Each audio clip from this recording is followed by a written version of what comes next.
नमस्कार, आप देख रहे हैं क्लीन न्यूज यूपी और मैं हूं नेहा परिहार आपके साथ। वक्त हो चला है उत्तर प्रदेश से जुड़ी कुछ खास खबरों का। खबरों से अपडेटेड रहने के लिए वीडियो को अंत तक जरूर देखें।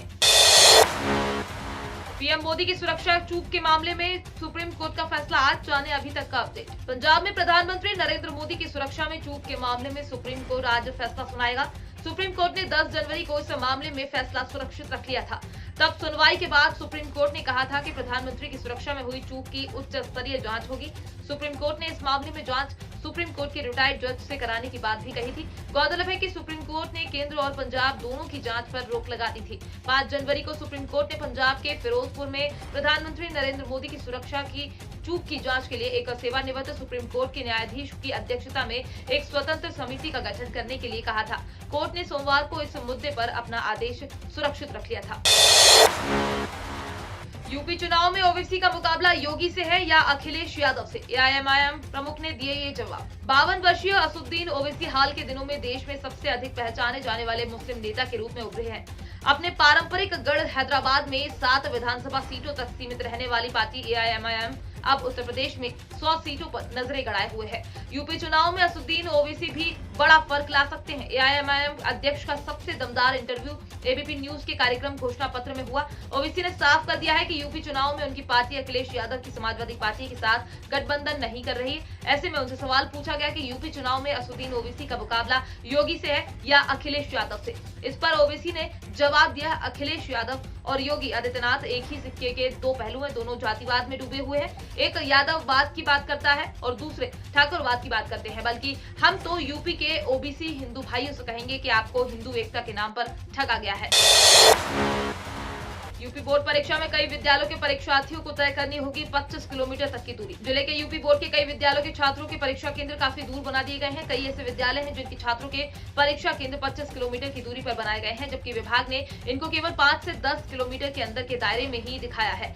परीक्षा केंद्र दूर होने की वजह से विभाग को इनमें बदलाव करना पड़ेगा, वरना बोर्ड परीक्षा के दौरान आने जाने में छात्रों को काफी समस्याओं का सामना करना पड़ सकता है।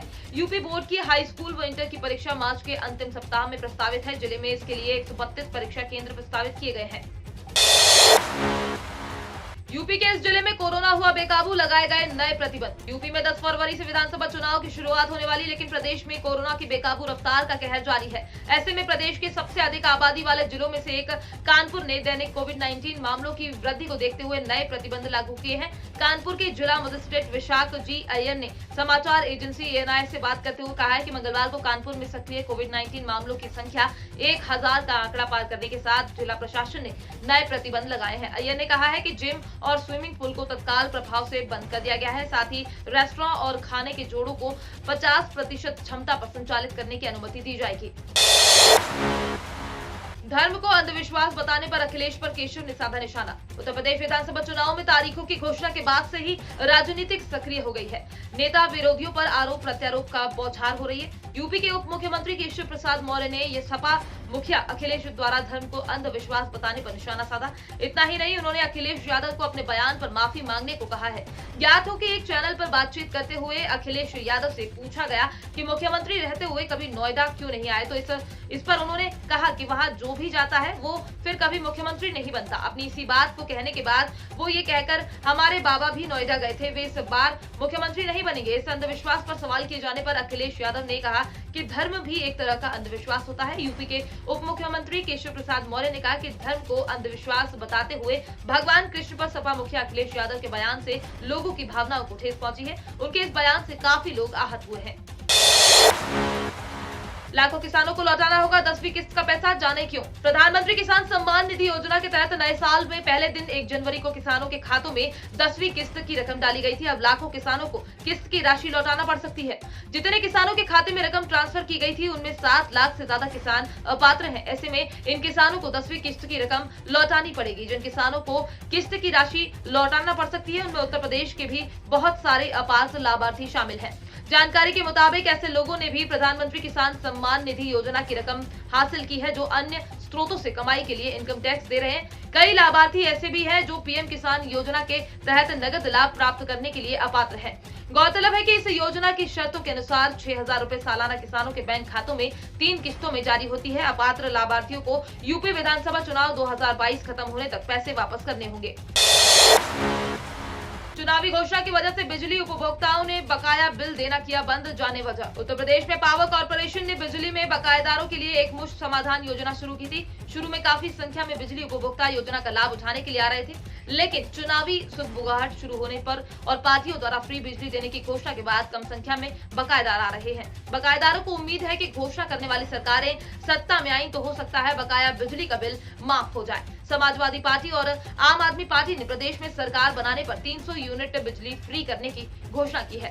राजनीतिक गलियारों में इस बार बिजली का बिल अहम मुद्दा है, जिसके सहारे मध्यम वर्गीय परिवारों को पहुंचने का काम राजनीतिक दल कर रहे हैं।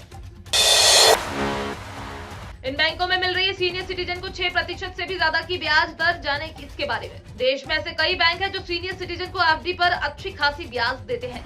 इन बैंकों में अपने पैसों को जमा करके आप अच्छा खासा रिटर्न पा सकते हैं। आज जिस तेजी से महंगाई बढ़ रही है वो आपके पैसों की वैल्यू को धीरे धीरे खत्म करती नजर आ रही है। ऐसे में आपको अपने पैसों की सही वैल्यू पाने के लिए उसे सही बैंकों में जमा या निवेश करना चाहिए, जहां आपको अच्छी खासी ब्याज दर मिलने की संभावना होती है। इसी कड़ी में देश के कुछ बड़े बैंक सीनियर सिटीजन को लगभग 6.8% तक का ब्याज दर दे रहे हैं। इनमें सबसे पहला नाम आरबीएल बैंक का आता है, जो मौजूदा वक्त में सीनियर सिटीजन को एफडी पर 6.8% की ब्याज दर दे रहा है। इस तरह बैंकों में एफडी करवाकर लॉन्ग टर्म में अच्छी ब्याज दर हासिल की जा सकती है।